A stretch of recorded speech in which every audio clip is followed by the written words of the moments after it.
استاذہ دو چیزیں ہیں. جیسے ایک تو آپ نے بتایا کہ شیطان کے اغوا کا طریقہ کار تو بہت سے طریقوں سے آ سکتا ہے، جیسے ہم ابھی نماز کی مثال کو دیکھ رہے تھے، لیکن اللہ تعالیٰ کا دین کتنا آسان ہے کہ اگر تمہیں شیطان کی طرف سے اکساہٹ محسوس ہو تو اعوذ باللہ من الشیطان الرجیم. لیکن ایک عبادت گزار اور ایک نیک شخص وہ اس فکر سے بچ سکتا ہے کہ وہ تو عبادت میں مصروف ہے. اگر اس کو خیال بھی آئے گا یا سوچیں بھی آئیں گی تو ہر وقت، جیسے ہم دعوت و تبلیغ کے کام سے منسلک ہوتے ہیں اور ہمارے ہر وقت کی سوچ بھی یہی ہوتی ہے، تو کیا عبادت گزار اور نیک افراد پہ شیطان کا حملہ مختلف ہوتا ہے یا اسی طرح سے ہوتا ہے؟ جیسے ایک عام شخص ہے جس کے روٹین کے کام اس کی نماز میں بھی حاوی ہو جاتے ہیں، وہاں شیطان کا حملہ کار میں کوئی فرق ہوگا یا اسی طرح سے ہوگا؟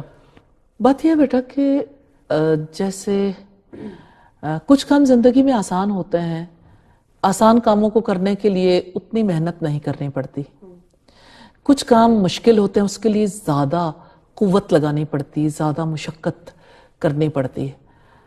تو ابلیس کے لیے جو لوگ آسان ہوتے ہیں وہاں اس کی محنت بھی کم ہوتی ہے. جو کام مشکل ہوتے ہیں وہاں اس کا طریقہ واردات جو ہے وہ زیادہ کھل کے سامنے آتا ہے اور وہ زیادہ اس کے اوپر ایفرٹ بھی کرتا ہے.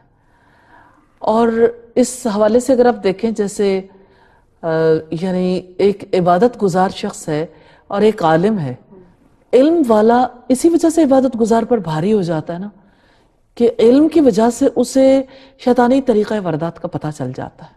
تو اس طریقہ کار کو جاننا بہت زیادہ ضروری ہے کہ شیطان حملے کیسے کرتا ہے، کس طریقے سے وہ برائی کو خوشنما بنانے کی کوشش کرتا رہتا ہے. تو اگر انسان ان طریقوں کو جانے تو اس کے لیے زیادہ آسانی ہو جاتی. بہرحال جتنا زیادہ انسان دین میں آگے جاتا ہے اس کے لیے خطرہ اتنا بڑھتا جاتا ہے، خطرہ کم نہیں ہوتا. استاذہ، ظاہر ہم کوئی کام کر رہے ہوتے ہیں اور ہم یہ سمجھ رہے ہوتے ہیں ہم ٹھیک کام کر رہے ہیں، لیکن شیطان ہمیں اغوا کر رہا ہوتا ہے. ہمیں کیسے پتہ چلے گا کہ اس وقت شیطان ہمیں اغوا کر رہا ہے؟ تو اس کی کیا نشانی ہے کوئی کہ ہمیں پتہ چل جائے کہ اس وقت میں اغوا ہو رہی ہوں؟ بات یہ ہے کہ الہام جو فطری طور پر کیا گیا، نیکی کا بھی بدی کا بھی، اندر سے انسان کو پتہ چل رہا ہوتا ہے کہ یہ چیز اچھی ہے یا بری، لیکن انسان بہک رہا ہوتا ہے کیونکہ وہ چیزیں اسے اچھی لگ رہی ہوتی ہیں. جو چیزیں اس کے سامنے خوشنما ہو کے آتی ہیں، انسان اس چیز کو اپنا لینا چاہتا ہے، اس کو کر لینا چاہتا ہے. جیسے آپ دیکھیے کہ ایک بچی ہے جو حجاب کرنا چاہتی ہے، اس بچی کو وہ پورا حجاب نہیں اتروائے گا. اب اس بچی کے ذہن میں یہ وسوسہ ڈالے گا کہ آپ لوگوں کے لیے اتنی ایکسیپٹیبل نہیں ہو، اتنا ریجڈ ہونے کی کیا ضرورت ہے.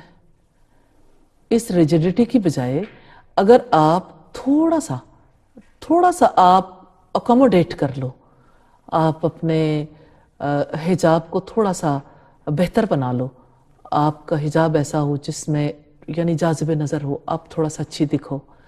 اور یہ ہے کہ چہرے کا پردہ جو ہے وہ اس کو جو ہے وہ چھڑوانے کے لیے سب سے زیادہ ایفرٹ ہوتی ہے. اور اگر کوئی چہرے کا پردہ نہیں کرتا تو اوپر والا جو سکارف ہے اس کو ڈھیلا کروانے میں اس کو کوئی مشقت پیش نہیں آتی کہ چلو تھوڑے سے بال ہی ہیں اور ابھی آپ کی عمر ہی کیا ہے اور تھوڑا سا اگر اور پیچھے ہٹ گیا تو کیا فرق پڑتا ہے.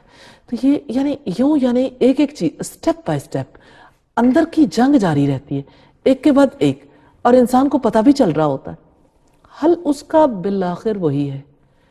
اکساہٹ محسوس ہوئی، آپ بہک رہے ہو، آپ گریجولی نیچے جا رہے ہو، آپ گریجولی ہار رہے ہو، لیکن اللہ کا دامن تھام لو. اعوذ باللہ من الشیطان الرجیم. کیونکہ آپ کے لیے ممکن بھی نہیں ہو رہا کہ کس طرح سے بچیں، تو یقیناً انسان کے لیے خود ممکن نہیں ہے، لیکن اللہ کا سہارا، اللہ کی پناہ اسے کام دیتی ہے اور اسی طرح سے انسان بچ سکتا ہے.